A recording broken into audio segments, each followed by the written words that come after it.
ನಂಬಿಕೆಟ್ಟವರಿಲ್ಲವೋ ಈ ಗುರುಗಳ ಅನ್ನೋ ಪ್ರಸಿದ್ಧವಾದ ಮಾತು ನಮ್ಮ ಶ್ರೀ ಗುರು ರಾಘವೇಂದ್ರ ಸ್ವಾಮಿಗಳ ಬಗ್ಗೆ ಹೇಳ್ತೀವಿ ಅಲ್ವಾ. ಇವತ್ತು ನಾನು ತುಂಬ ಸರಳವಾಗಿ ಮಾಡುವಂಥ ರಾಘವೇಂದ್ರ ಸ್ವಾಮಿಯ ಪೂಜೆಯನ್ನು ನಿಮಗೆ ತಿಳಿಸ್ತಿದ್ದೀನಿ. ಇದು ಮಾಡೋದ್ರಿಂದ ಮನಃಶಾಂತಿ ಹಾಗೆ ಆತ್ಮಸ್ಥೈರ್ಯ ಹೆಚ್ಚುತ್ತೆ, ಮನೆಯಲ್ಲಿನ ನಕಾರಾತ್ಮಕತೆ ಕಡಿಮೆ ಆಗುತ್ತೆ, ವಿದ್ಯಾಭ್ಯಾಸ ಹಾಗೂ ಉದ್ಯೋಗದಲ್ಲಿ ಪ್ರಗತಿ ಸಿಗುತ್ತೆ, ಆರೋಗ್ಯ ಮತ್ತು ಕುಟುಂಬದ ಕ್ಷೇಮಕ್ಕಾಗಿ ರಾಯರ ಆಶೀರ್ವಾದ ದೊರೆಯುತ್ತೆ, ಸಂಕಷ್ಟಗಳಲ್ಲಿ ಧೈರ್ಯ ಮತ್ತು ದೈವ ಭಕ್ತಿ ಹೆಚ್ಚುತ್ತೆ, ಮಕ್ಕಳಿಗೆ ಉತ್ತಮ ಬುದ್ಧಿ ಮತ್ತು ಸಂಸ್ಕಾರ ಬೆಳೆಯುತ್ತೆ.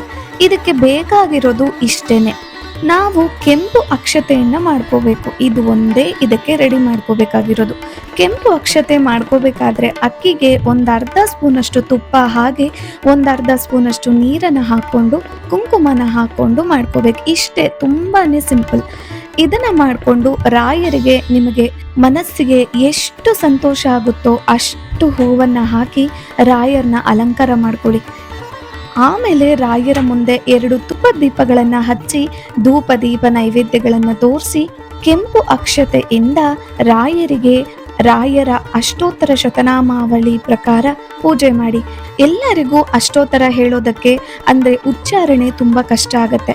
ಅಂಥವರು ಏನು ಮಾಡ್ಬೋದು ಅಂದರೆ ಓಂ ಶ್ರೀ ರಾಘವೇಂದ್ರಾಯ ನಮಃ ಅನ್ನೋ ಒಂದು ಮಂತ್ರನ ಹೇಳ್ಕೊಂಡು 108 ಸಲ ಈ ರೀತಿ ರಾಯರಿಗೆ ಅಕ್ಷತೆಯಿಂದ ಅರ್ಚನೆ ಮಾಡೋದ್ರಿಂದ ನೀವು ಅನ್ಕೊಂಡಿದ್ದ ಕಾರ್ಯಗಳು ಸಿದ್ಧಿಸುತ್ತೆ.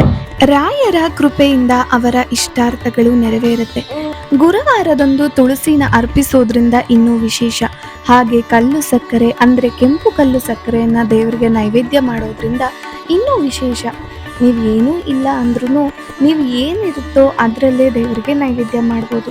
ಈ ರೀತಿ ನೀವು ಪ್ರತಿ ಗುರುವಾರ ಮಾಡ್ಕೊಂಡು ನೋಡ್ತಾ ಇರಿ, ನಿಮ್ಮಲ್ಲಿ ತುಂಬಾ ಬದಲಾವಣೆಗಳಾಗುತ್ತೆ. ತುಂಬ ಜನ ಭಕ್ತರು ಸಾಲ ಆರ್ಥಿಕ ತೊಂದರೆ ಕಡಿಮೆ ಆಗೋದಕ್ಕೋಸ್ಕರ ಇದನ್ನು ಮಾಡ್ತಾರೆ. ಖಂಡಿತವಾಗಿಯೂ ಇದು ಎಲ್ಲರೂ ಮಾಡಬೇಕು. ರಾಯರ ಆಶೀರ್ವಾದಕ್ಕೆ ಭಾಜನರಾಗಬೇಕು.